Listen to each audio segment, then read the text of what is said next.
सत्ता की चाह में बीजेपी ने दक्षिण में ऑपरेशन लोटस से एक चुनी हुई सरकार को गिराया और कर्नाटक में येदियुरप्पा कुर्सी पर बैठे। इस दौरान येदियुरप्पा पर भ्रष्टाचार के आरोप लगे। बीजेपी के विधायकों ने नेतृत्व परिवर्तन के लिए मोर्चा खोला, लेकिन बीजेपी आलाकमान ने नहीं सुनी। तो वहीं अब येदियुरप्पा के कामकाज से नाखुश कर्नाटक की जनता ने नगर निकाय चुनाव में बीजेपी को जोर का झटका दिया है और कांग्रेस की वापसी कराई है।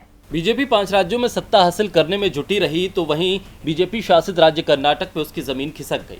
ऑपरेशन लोटस से सत्ता हथियाने वाली बीजेपी को कर्नाटक की जनता ने वोट से जवाब दे दिया। कांग्रेस ने कर्नाटक में एक बार फिर वापसी की है। जिन 10 स्थानीय निकाय के लिए चुनाव हुआ था, उनमें से 7 पर कांग्रेस ने कब्जा किया।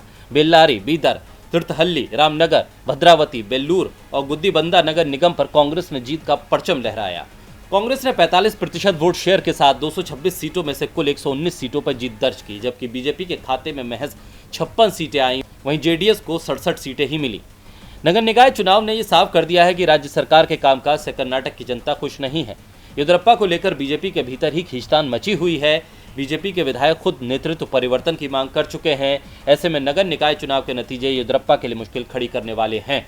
वहीं इन नतीजों ने कांग्रेस की स्थिति को और मजबूत किया है। कांग्रेस की जीत पर प्रदेश कांग्रेस अध्यक्ष डीके शिवकुमार ने ट्वीट किया, लिखा, 10 शहरी निकायों में हुए चुनाव में 7 पर कांग्रेस ने जीत हासिल की, बीजेपी सिर्फ 1 पर जीती है।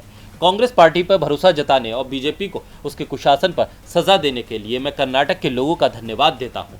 कुल मिलाकर कांग्रेस ने 119 सीटें जीती हैं, जबकि बीजेपी ने सिर्फ 56 और जेडीएस ने 67 सीटों पर जीत हासिल की है। ये जीत का जश्न मनाने का वक्त नहीं, लेकिन हम इस मुश्किल वक्त में जनता की सेवा के प्रति, अपने समर्पण के प्रति कटिबद्ध हैं। मैं कर्नाटक में अपनी पार्टी के कार्यकर्ताओं और नेताओं से अपील करता हूं कि किसी भी तरह का जश्न न मनाएं। नेशनल हेल्थ इमरजेंसी के इस दौर में अपनी तरफ से सर्वश्रेष्ठ प्रयास करते हुए जनता की मदद में जुटे रहें। देखना यह होगा कि इन नतीजों का असर कर्नाटक की सियासत पर दिखाई देगा या नहीं। डीबी लाइव की रिपोर्ट।